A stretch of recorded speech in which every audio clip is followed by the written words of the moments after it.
Your Excellency, I wanted always to present you, you know, when somebody is coming to this country and comes as an ambassador, it would be very interesting to know much more about him. Just recall where you have been when you got the news that you are going to be ambassador to Serbia. Can you recall that day? Yes, of course. It was around 5 o'clock, 5:30 p.m. I was at home because there was an official event in the evening, a cocktail, I think, I remember, if I remember right. And I was starting, you know, to prepare myself, the tie, watch, so. And then the telephone rang. It was the office of the Undersecretary of the Ministry of Foreign Affairs. No, it wasn't a surprise for me because as a member of the Spanish team which was negotiating the Brexit of Gibraltar, I used to talk very often with the Undersecretary or with the Assistant Ministers or even with the Minister from time to time. So I was not surprised, and I thought that the reason of the call was to talk about Gibraltar. So he told me, the first thing that he told me was, I'm not phoning you because of Gibraltar. I'm phoning you because the minister, has decided that you are going to be our next ambassador in Belgrade. And obviously I was surprised, and I told him that it was an honor and that I will try to do my best. Then I went to the kitchen where my wife was. He told me, who was it? The Undersecretary. Ah, yes, Gibraltar. And I said, no. He phoned to tell us that we are going to be the next ambassadors in Belgrade. And she thought I was kidding. She said, yeah, sure, yes. Because, you know, that year we always publish the list of vacancies, no?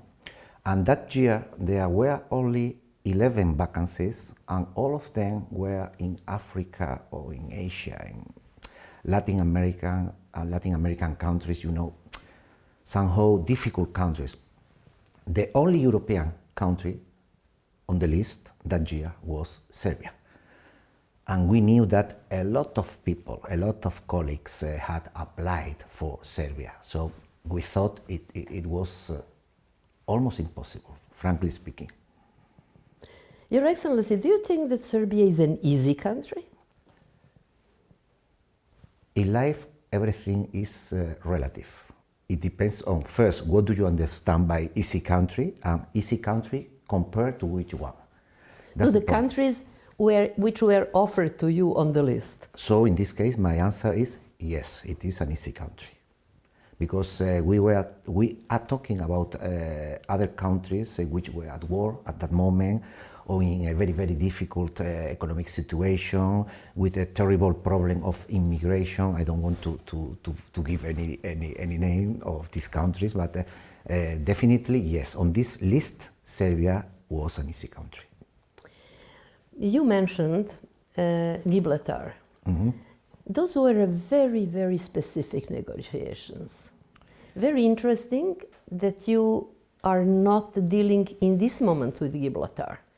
But due to the negotiations, you are in the country which is negotiating. So your skills are probably going to be applied in the negotiations. I guess so, yes. This is one of the reasons why I am here, yes. But take into account that Gibraltar was occupied by the British and Dutch navies in 1704. That means that we are talking about a problem which is 320 years old, and it is still there, and we are not going to solve it, honestly speaking.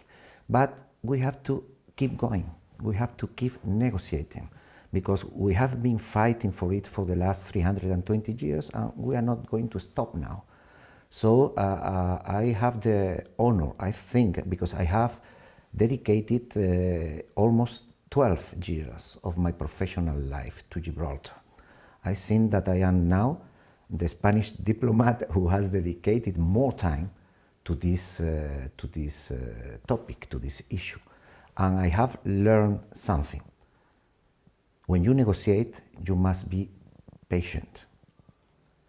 You mustn't give up, but you must be patient. And sometimes it is very difficult to get immediate results. And I'm sure that you know what I am talking about now with respect to Serbia, the European Union. I see the flag there. Yes. Do you think that the Serbian flag soon is going to be next to the European Union flag? I think so. But again, the problem is, what do you understand by soon? You know, we, in the case of Spain, when we joined the Union in 1986, we had already been negotiating for 12 years. So we are always talking about very long procedures, very complicated negotiations. But at the very end, believe me, it is worth it. It is worth it because I don't see, I can't see the future of the European Union without the Balkan countries, and especially Serbia, which is the most important country in the Balkans. It would be absurd. I mean, no, I can't see it. What Spain got and what Spain lost with European Union? Many things. You have to counterbalance, but it is worth it. I mean, the positive things are much more important than the negative things, but I will try to answer your question. We joined a democratic club, taking into account that Spain has been a dictatorship for 40 years, so we were received and welcomed in a democratic club. This was very important for a country which recuperated its democracy only 10 years before, in 1975. So we also reaffirm our democratic principles, our respect for human rights, and the belonging I mean, you cannot understand Europe without Spain. You cannot understand the history of Europe without the history of Spain. So this is the place where we belong. What we have to renounce, yes, obviously, when you join the club, you have to adopt your own regulation to the club's regulation.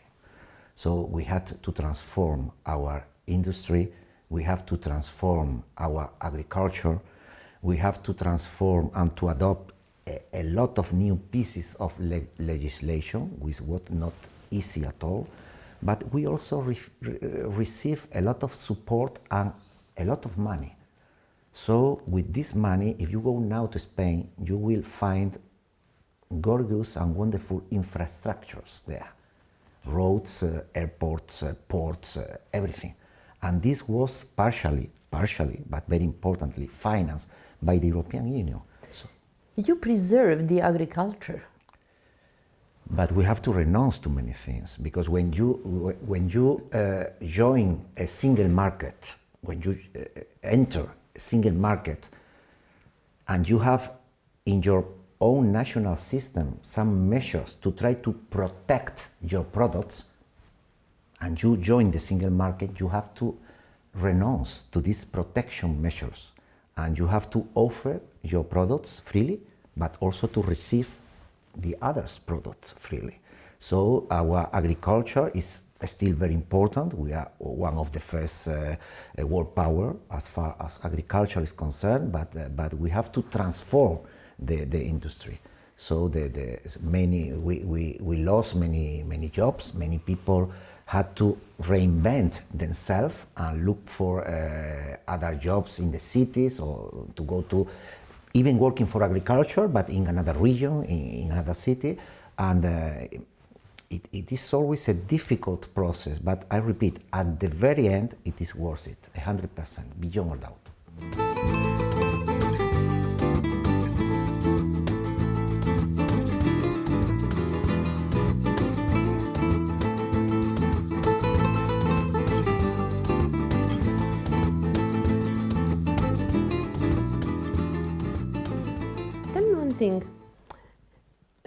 Many ambassadors in this country are more exposed than you are.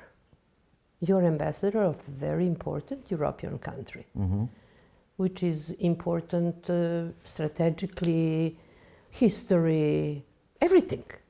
And you are low-key. You're not exposed. For example, every time when there is an event, I know you are a Spanish ambassador, but I don't see you a lot in media. I don't see any of your statements. You are somehow a kind of a shy ambassador, and you're not shy. Is it your way of working? Is it your way where you observe? It's interesting the way you work, you know? Am I wrong? No, well, you are not wrong. I'm not shy at all. But I like to observe first. Take into account that I arrived here only 10 months ago. So I am still, let's say, landing. No? I'm still landing, and it is true that when I come, I prefer to keep a low profile. That's true. And you have also to take into account that our two countries, we didn't have diplomatic relations for almost 40 years in the 20th century. So I know that we are trying to play an important role here in Serbia, but you know, when you have just arrived, my character is that you shouldn't be on the front line when other colleagues have already been here for years in some cases. And this is especially true when we talk about the European Union. I mean, we try to be present, we try to participate, we try to take part in everything, but you are right, I prefer to keep a little bit of distance, yes. It would be very useful if you would tell me your first impressions, because sometimes the first impressions are important. Sometimes you can correct them, but the first impressions are important. As a diplomat, can you tell me what you can? About Serbia? Yes. About Belgrade? To be honest. No, to be honest, my first impression was that to be the ambassador here would be easier than I thought, because it is very, very easy to establish personal contacts. You are not Mediterranean people, but in character you are. You are open-minded, you are outspoken, you are warm people. My wife and me, we have felt here that we were most welcome, not only by the diplomatic community, because you know this is normal. No? When we receive a new colleague, we try to be kind with them. We welcome them. We try to help them if we can in the settling process. But I'm not talking about the diplomatic community. I'm talking about the people. And we thought and we realized from the very best moment that the character is very similar to the Spanish people. We come from the south of Spain. This is important. I mean, you know, Spain is a big country with many different regions, and we people from the south, we are different to people from the north, or from Catalonia, or from Valencia. I mean, it's different. But we people, when we come from the south of Spain, I can tell you that we have found that the character of the people here is not so different. It's very similar. You love la joie de vivre, the joy of living. You love to be outdoor. You love the terraces. What you don't like? Belgrade? Yeah. I don't like, to be honest, the way you have to make business. Because we are very straightforward. If we want to go from here to here, we do that. When you want to go from here to here, you do that. Huh. Finally, you arrive at the point we were looking for, but it's longer and a little bit more complicated than in Spain, frankly speaking. You think you're more direct? Yes. When we talk about business, I mean, bureaucracy is everywhere. I mean, I'm not talking about the bureaucracy. I'm talking about the way of negotiating. I'm not talking about diplomatic negotiations now. I'm talking about commercial negotiation to make a deal. And I think that we are more direct. Definitely, yes. Our businessmen here, let's start to talk about this, and now we are going to deal with points number 1 or 2, and maybe next week or in 2 months we will see points 3 and 4. So it's slower and more complicated. But Spanish companies, if they want to come here, they have to accept the rules and they have to accept the Serbian way of doing business. It's like diplomats. When we country, we have to respect the rules and the laws of the country where we are going to live. Maybe you like it, sometimes you don't like it, sometimes you understand them, sometimes you do not understand them, but we have to accept it. Exactly the same with business. The Spanish business community, they want to come here because they think that this is a very, very important area in the Balkans with a huge economic future here, taking into account Expo 27, for instance. But obviously, they have to accept the way of doing businesses here in Serbia. And this is what we are trying to, at the embassy, we are trying to help, to assist them. Do you think that we are still a real gate between East and the West? Yes. Strategically? Yes. You think? Look at the map. Yeah, I'm looking. It's evident. But why everything is happening to us? All the turbulences are always happening to us. Because geography is important sometimes. Everything comes to us. Because you are a crossroad. We cannot change that, can we? No. We were also a crossroad, Spain in the past, but a crossroad between Africa and Europe. This is why in the past we were invaded so often. Everybody invaded us. And the situation is somehow similar because you are in the center of Europe, not in this case between Africa and Europe, but between the West and the East. This is also, from a cultural point of view, is fine because you have a little bit of everything. Here sometimes I like listening to Balkan music, radio, and then you see how many different influences a simple song has inside. You can find Greek influences, you can find Turkish influence, and you can also find European influence, of course. But this is not bad, this is good. This is why Spain is such a rich country, because we have so many different cultures. But you're right, you struggled. Do you think it's better after you are a member of European Union? Somehow you feel more protected in a way? Definitely. So European Union is a protection in a way? Definitely. It's not a military protection, not yet. Not yet? Not yet. How? Because we rely on NATO. And in NATO, you can find countries which are not European countries. We have Canada, we have United States, obviously. We have also Norway, which is an European country, but it's not a member of the European Union. But not only military, economically.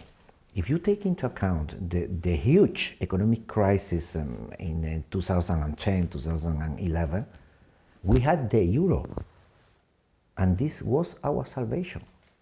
If we had had the peseta, our former currency, that would have been an economic disaster for Spain. I noticed that you are strategist more than a diplomat. Yes. Why are you laughing? Yes, I am. So, how long we are going to struggle? To join the European Union, you mean? Or in general. I don't know. Nobody knows. But it also depends on the talking about the protection that the European Union is able to offer to the member states. For me here, it's very surprising when I arrived here in the end of January, the beginning of February, and I started to read the polls, public polls about the European Union. You know that nowadays only 41% of the Serbian people think that you are going to join the Union in the future. That's terrible. Terrible for you and terrible for the European Union, because it is clear that we are not able to show, to explain, to describe what we can offer. You know, 2 weeks ago, the European Commission adopted the so-called growth plan for the Balkans. And in the framework of this plan, Serbia is going to receive 1.8 billion euros in 3 years.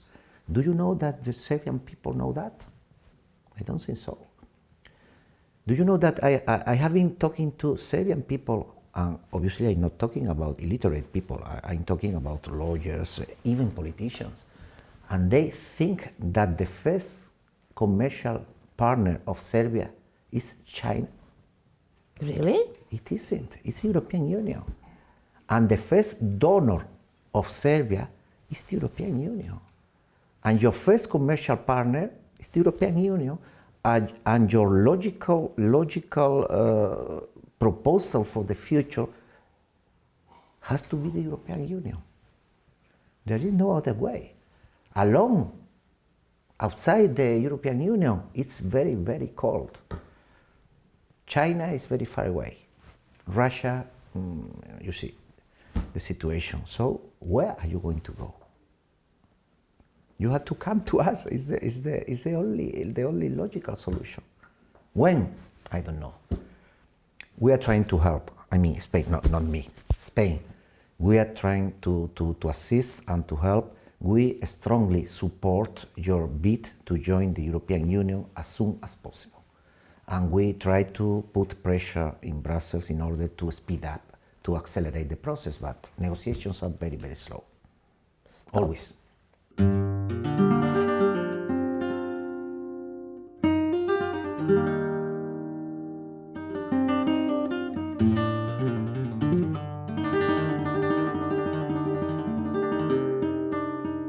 What was your first impression when you came? You know, the first one. You know, when I arrived to a different country, it's like to start a new life. Really? And in this case, we went from Spain, and I was so happy there. And it's going to be difficult for me to move, because I said, oh, now we had to start again. We had to start again, because when you move, you had to start again. It's a new life. And always when I arrive to a country, I feel a little bit strange. I need time. I need at least between 4 to 6 months to be at home, to be settled. You know, I am very sensitive person, and I need time. I don't want to say, okay, I'm here, I'm happy, everything is okay. Not at all. I need more time to realize that this is my house. This is our life now. We are completely different. We are different at all. That's why you get along well. Yes, yes. He's so fast. He said, we had to move. I said, why? We are happy here. Why we had to move? But he's suddenly, he decided things very quick, very easy. And I said, oh my God, I need to think about it. I need time. And now I feel completely settled. And this is my home. And this is my new country. And we really enjoy. We try to enjoy. You are a doctor, right? Yes. You are a doctor. And I was thinking always, a woman with a profession, right? And you are married to an ambassador. And he's changing the places. It is a big sacrifice. And I admire you for that, you know. Mm-hmm. It is something what you have to respect. Because when an ambassador is in one country, he's doing his duty, he's having a responsibility. If he's not backed emotionally, by a wife, then it's very difficult. Well, You're married for how long? I think almost 30 next year. 30 years, next year 30. years. But obviously we met before, so we met for the first time almost At university. 40 years ago, almost. And you said that this is the only person who can persuade you. One of the few persons who can persuade me, yes. Because I am very stubborn. Are you? Yes, I am. Yeah. Well, I mean, for all the spouses or the partners of the diplomats, it's not easy because sometimes we have to renounce to our own career. But I try to look for another things important for me, like to have different lives in one, to know a lot of people, to meet some people very interesting. For example, now, starting here in our residence, talking to you, so I think it's interesting. You had to keep in wonderful memories. I know that maybe I was lose the opportunity to be a great doctor in Spain, but I had to put in the balance so other things. The most important thing is to be a team. We are together, and for the good, for the bad, for the everything. So maybe my career is there, but you know, I have another goals, another purpose in life.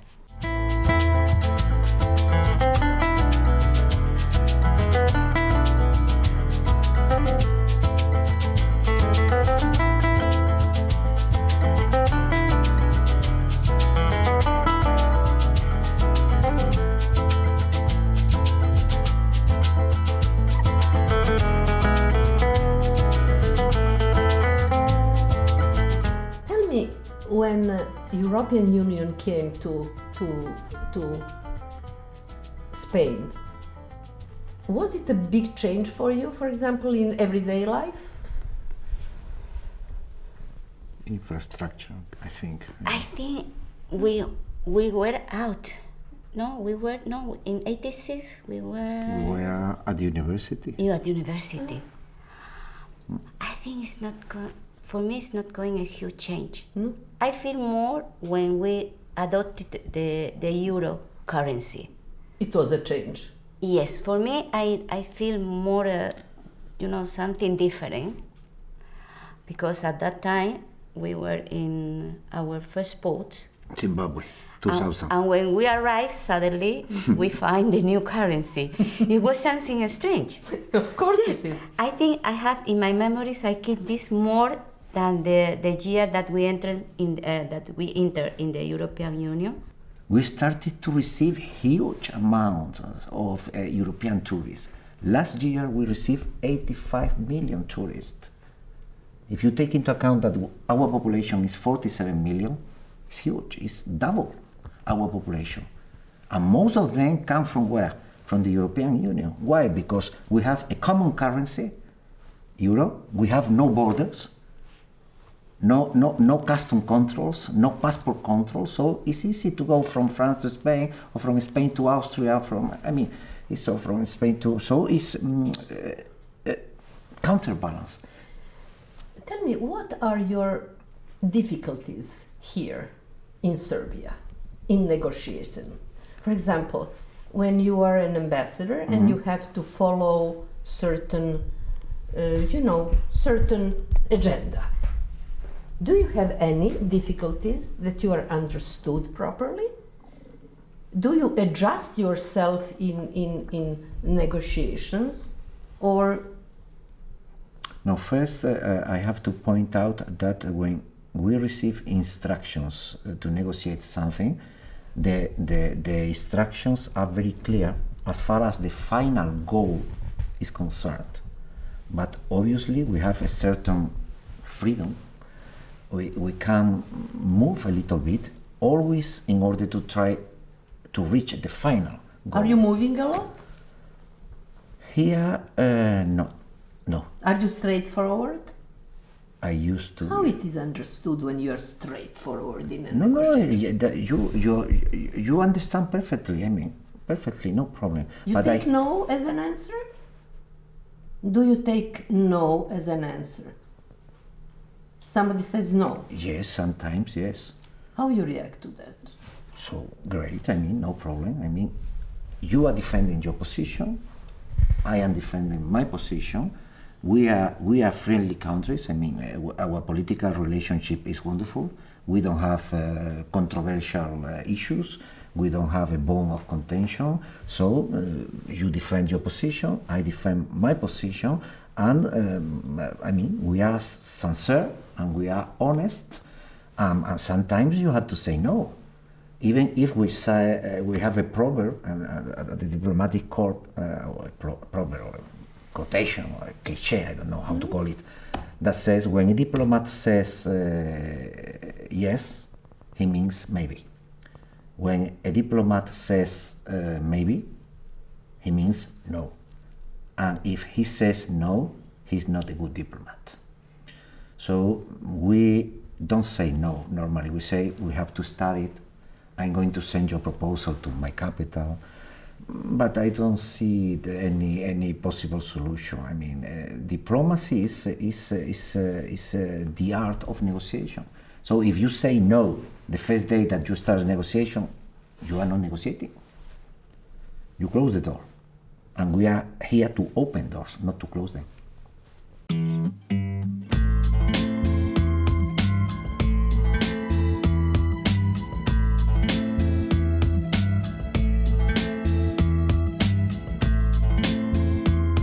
This is very important for me because it's the only picture that he was dedicated to me directly, because the rest are, all of them are from Huan, but the only one for me was here, and I was very, very touchy because our Queen Sofia, I had the opportunity to meet her several times in Frankfurt when we posed there, and she was very nice to me.